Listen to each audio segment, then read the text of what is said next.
Welcome everyone. बेटा आज case study के क्वेश्चंस करेंगे जो chapter number 9 some application of trigonometry से। ठीक है, ऑलरेडी सैम्पल पेपर के केस स्टडी के क्वेश्चन बेटा मैंने सारे वीडियोस डाले हुए हैं।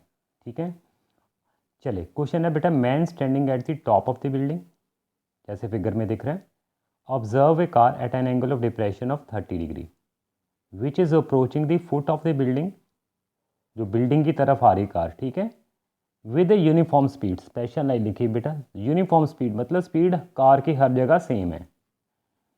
6 second later the angle of depression of the car is found to be 60 degree.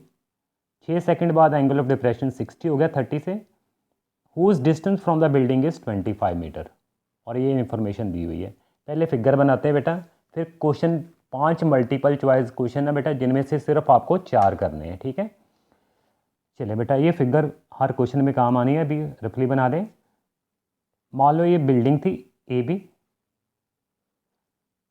यहाँ पे जो पर्सन खड़ा है उसने ऑब्जर्व किया कार को। मान लो कार ग्राउंड पे ये है, कितने एंगल पे है, साफ लिखा है कि 30 डिग्री। एंगल ऑफ डिप्रेशन कितना है, 30 डिग्री। एलिवेशन में किया तो ये भी 30 हो जाएगा।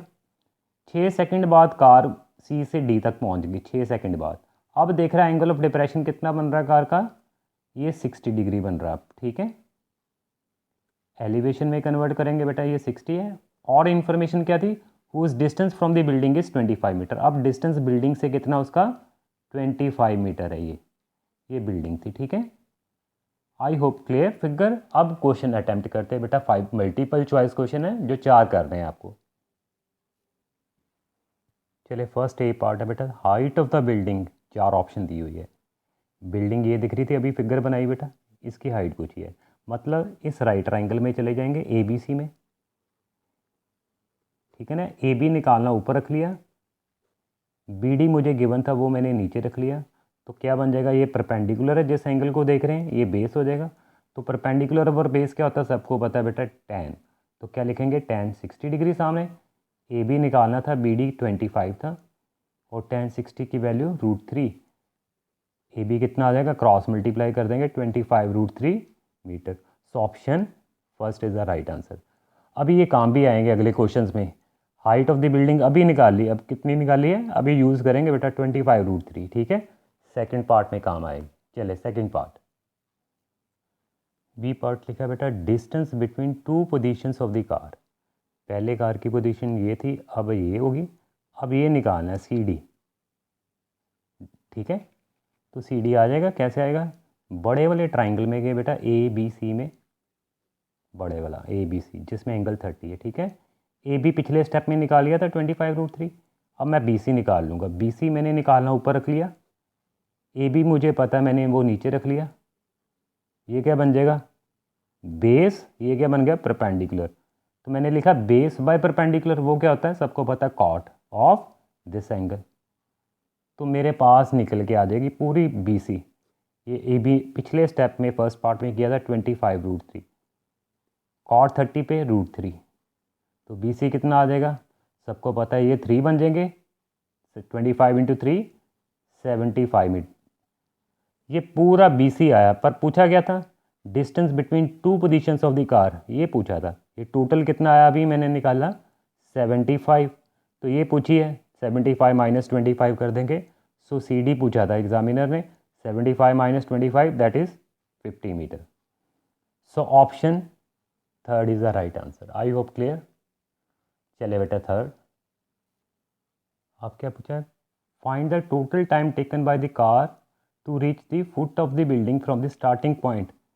सी से लेके बी तक पहुंचने के लिए कितना टाइम लगेगा बेटा, सी से लेकर डी तक पहुंचने के लिए टाइम कितना लगा था, लिखा हुआ था ना क्वेश्चन में, 6 सेकंड लगे थे। ठीक है, और यूनिफॉर्म स्पीड से चल रही है कार, ये भी लिखा हुआ था। अगर सी से लेकर डी तक टाइम लगा था मुझे 6 सेकंड, तो यहाँ से यहाँ तक कितना टाइम लगेगा, बिकॉज अभी देखा डिस्टेंस कितना आया था, ये 25 मीटर था। ये कितना डिस्टेंस आया था, अभी लास्ट स्टेप में किया 50 मीटर, ये 50 आया था। डिस्टेंस आधा हो गया तो टाइम भी आधा हो जाएगा, बिकॉज कार यूनिफॉर्म स्पीड से चल रही है।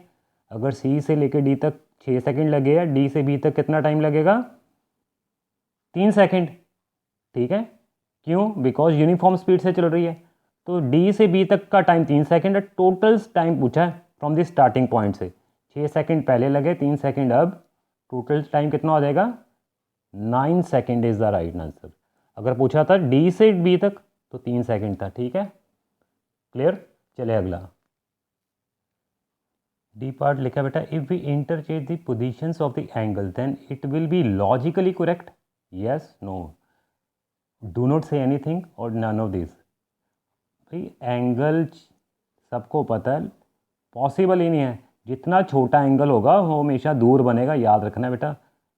जितना छोटा एंगल है, मान लो ये बिल्डिंग थी, छोटा एंगल दूर बनेगा, जब मैं बिल्डिंग के पास आता जाऊंगा एंगल बड़ा होता जाएगा, ठीक है। मान लो यहाँ आगे 45 हो गया, और नज़दीक आ गया एंगल 60 हो जाएगा, और फाइनली 90, ठीक है जी।